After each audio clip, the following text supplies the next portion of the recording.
Hey, what's up, everybody? This is Charles Advance and welcome you guys to another episode of the Dreamers Pro Show.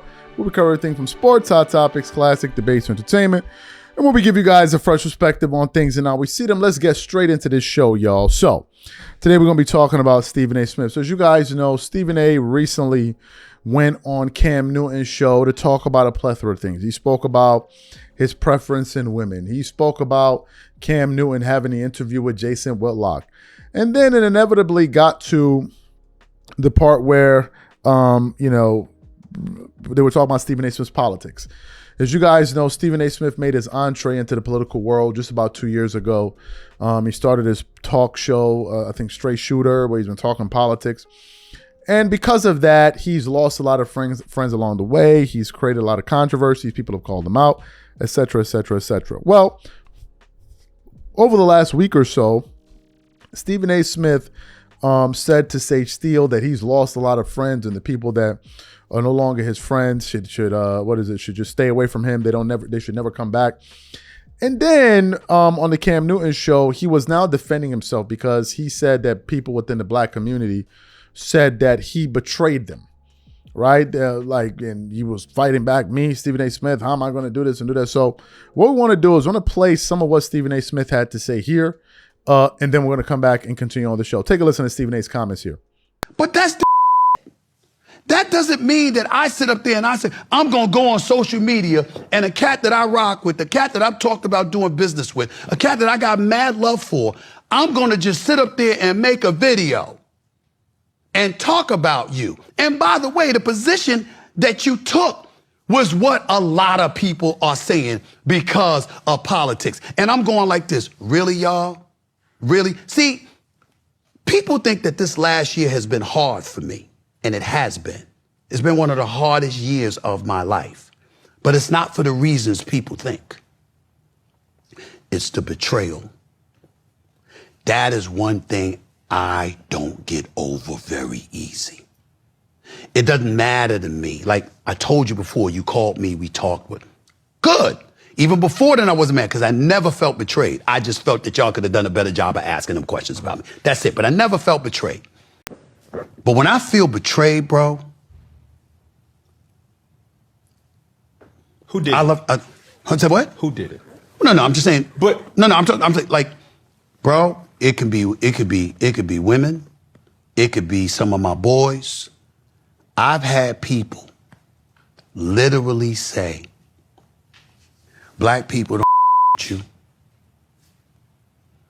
You've betrayed your race. We don't want Cam, those people can never come back in my life. I'm gonna look in that camera. They can go to hell. They can never come back. Because to know me, you know that cut deep. I almost lost my career because I look out. I cannot count the amount of times I've put my ass on the line for us. Think about it. The archives are there. Go back to the columns of the Philadelphia Inquirer. Go back to me on Fox Sports on the Best Damn Sports Show. Go back to me on ESPN and look at the I've done and the issues that I've been willing to tackle and the sacrifices. I could have shut up and got paid. Remember, everybody want to look at this contract. That contract was signed in 2025. I've been in the business since 1993. I've been repeatedly underpaid. Repeatedly, I had challenges. I got fired, dog. Fired. People look at me and they say, "Oh, he tight with the damn Sean Hannity." Sean Hannity and I being tight ain't got nothing to do with politics. It got everything to do with the fact that when everybody else had turned their back on me, that war. And it's like, no, that's my man. He ain't that person. What you talk about? Talk about the industry. You understand? Now, you got a lot of people that I sit up there and, oh, Stephen A. Black people. Yeah. Stephen A. Damn, happened to you. Oh, that's bad. They got their own platforms, and when it's time for them to speak up, it's crickets. But, see, cats get brave now that it's popular, but I was doing it when it wasn't popular. And it's like the whole Colin Kaepernick thing. People was giving me hits for that. Let's go back to that for a second, because I'm just using this as nuggets of examples to highlight that. So you're Colin Kaepernick. I've been me. I've been me. Y'all changed. I've been me. And I'm going to stay me. It ain't changing, bro. When I see people, and that's what I'm talking about when I'm talking about betrayal. You in my life, I got love for you, we tight, and you gonna say like I betrayed the black community? They talking about me with this politics. I can show you a speech that I gave in 2007, right before Obama took office. In 2010 at Vanderbilt University. I said, listen to this quote, politics. I wish for one election that every black person would vote Republican. They're like, what? How can you say that? I said, it's simple. Since 1964, the black folks, we have been giving our vote to the Democratic Party at an exorbitant rate. Therefore, they know they got our vote, and they don't have to cater to us as much as we need them to. The Republicans know they'll never get our vote, so they don't give a damn about us. And as a result, we're the only community in America devoid of representation, which is why we're considered disenfranchised. I'm tired of that. What I want is to put ourselves as a community in a position where both parties have to work to get our vote. Can I ask you this? Do you think you covering politics like you cover politics, in the words of your mans, is that good for business, your business? It has the potential not to be. We'll have to see. So far it is. I think I'm doing pretty good. So far it is, but it has the potential not to be. But here's the point. Cam, if I thought like that, I'd never be here. There's plenty of decisions over the years I could have made that would have been good for business. But I had the courage to tackle the issues that I felt passionate enough to attack. That's what makes me me. Now, no, I like where you at. Because similar to you covering politics, it's almost similar for what does an athlete have the credentials to speak about other sports? For the record, why are you even speaking about politics? Like, what goes into the thought of like why from all your shows are your platforms. You have a show that's dedicated to politics. Okay. So before I answer that question, let me close what I was saying by saying this. I said that not to discourage people to vote for Democrats or anything like that. What I'm saying is, if Cam wanted to buy this property, do you walk in, I'll give it to you, how much you want? Or do you investigate and find different spots and compare prices and see what better deal you're gonna get? Same thing if you're buying a car, same thing if you're buying a house. You're saying flatter me. Flatter me. What I'm saying I said it back then, flatter us. Stop thinking that you get to assume that you have to earn our vote. That's it. That's all I'm saying. And that's what I stand on to this very day. Fantastic. So you saw that. So then I came across a post, and I actually came across this post first before doing this show, before hearing that video. And the post is from Baller Alert. And it says this: Stephen A. Smith says he felt betrayed after being told he lost his community. So I generally sometimes scroll through the comment sections to hear what people have to say. And then I came across a comment from Terrell Owens himself. And the comment said this: man, shut your ass up, clown. And I was like, whoo, oh, really? Now, well, as you guys know, Terrell Owens and Stephen A. Smith have an issue, have a history together. It all really kicked off when Terrell Owens told Stephen A. Smith on ESPN First Take a number of years ago that Max Kellerman seems blacker than you. That was something that really set Stephen A. Smith off. But look, let's get to the meat and potatoes of today's show. The issue here is the grifting. Now, I don't know if any of you have been following Stephen A. Smith's political commentary. I have. And I've called Stephen A. Smith a grifter. That's just the fact of the matter. I want to play something from you from Stephen A. Smith, some comments that he made 2 months ago. And this was during an interview where they essentially asked him, does race play a role in the affairs of Black Americans? Is it a factor in today's society?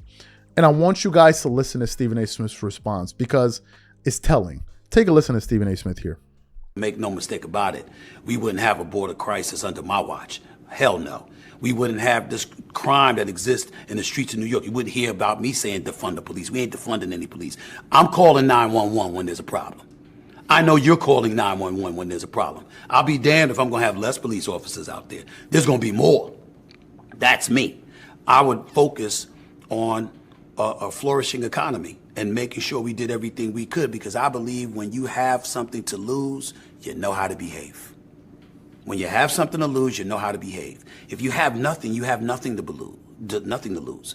And as a result, you're willing to tear down anything, even if it's America, because you feel betrayed by a country that's supposed to be looking out for you and positioning you to thrive instead of wallow in misery and suffering. So, of course, I would pay attention to the economy. I would pay attention to all of those things. Did you worry about racism if you ran for president? No. I know it exists. I know that you can't escape it, but I do not believe it is as prevalent as some on the left would like us to believe. I do believe a vast majority of Americans judge you on the content of your individual character rather than the color of your skin. I think a lot of people in America, especially in this day and age, now more so than ever before, it's not about race. It's about the fact that they don't give a damn about it because they got their own problems. That's entirely different than believing they are superior to you and they want to hold you back from ascending. That's not what's going on to the degree that it was decades ago. So you heard him there, right? Now, some of you who may not know the history of Stephen A. Smith will say to yourself, okay, what's wrong with him saying that racism play a critical role in the day-to-day affairs in the United States, today? What's wrong with him saying that? He can't have an opinion? Of course no one is saying that Stephen A. Smith can't have an opinion. Of course not. I'm certainly not saying that. The problem is we have known Stephen A. Smith since the early 2000s. And that Stephen A. Smith seems diametrically opposed to the person we just played here. So what we want to do is we want to play a compilation of videos of Stephen A. Smith complaining about race over the years, just to show you guys that this new Stephen A. Smith is a switch up. Take a listen to this. Take a look at this video here. Ladies and gentlemen, there's no way around this. This is white privilege. We are still black in this country. We don't trust this country in terms of meritocracy always. We know the bottom line is that just like women are underpaid compared to male counterparts, blacks are underpaid compared to white counterparts. Has no team. They ain't African Americans that have been toiling through the terrain and trying to become executives in the National Basketball Association. Last time I checked, that's the case. We see coaches on the sideline. They don't want to become head coaches. They've been assistants for years. You, as a black man that points out these kind of things, this kind of inequities when they take place, I want to make sure Nathaniel Hackett knows this is nothing against him. He gets the job with the full support of Kevin Durant and Kyrie Irving, who, by the way, never insisted that a black candidate be interviewed and be put front and center so we'll know who that individual is. We got Brad Stevens here. About when we talk about the ease with which dehumanization kicks in when it comes to black men. Mm-hmm. What I can tell you is this. Numerous coaches, black coaches, called me expressing how they took issue with that podcast taking place. They call it Black Friday Black Monday rather for a reason. This certainly typifies it. I don't know why it's not called White Monday. Doug Peterson got fired from Jacksonville. He deserved that firing. The one thing that I want to say is that in this nation, on too many occasions, we've lamented black fathers, the absence of black fathers and all of this other stuff. So I find it very, very ironic that when that's not the case with those three men that I mentioned, all of a sudden it's a problem. In other words, y'all won't say it, I'll say it. Yeah. Those in America who think differently, you kiss our ass. So you saw it there. The video we just played is Stephen A. Smith for the last damn near 20 years. For the last 20 years. Then all of a sudden, he decided that he wanted to become a political pundit. And then now all of a sudden, race is not an issue. Help me figure it out. What happened in the last year and a half or 2 years that made you realize that race wasn't an issue? Seriously. What made you come to that conclusion? And that's what people are talking about. Him saying the black community turned on him. They turned on him because he changed colors. We have been used to this guy spewing one particular kind of rhetoric for 20 years. And then all of a sudden now there's this switch up. That's what people are talking about. They're not just pulling this out of thin air. That's where the issue lies. Now, I'm not going to get too much into the political commentary of it because people have complained. Don't talk politics on this channel. We haven't spoken politics on this channel since last year, and I'm not going to do that. If you want to hear my political views, go over to my channel. Here's what I think, and you can subscribe to it. Charles Tabansi, here's what I think. Subscribe to it, or you don't have to subscribe to it. Go watch it, and you get my viewpoints, but we're not going to be delving any deeper into my political takes here on this channel. I'm just not going to do it. Catch you guys on the next show. Peace.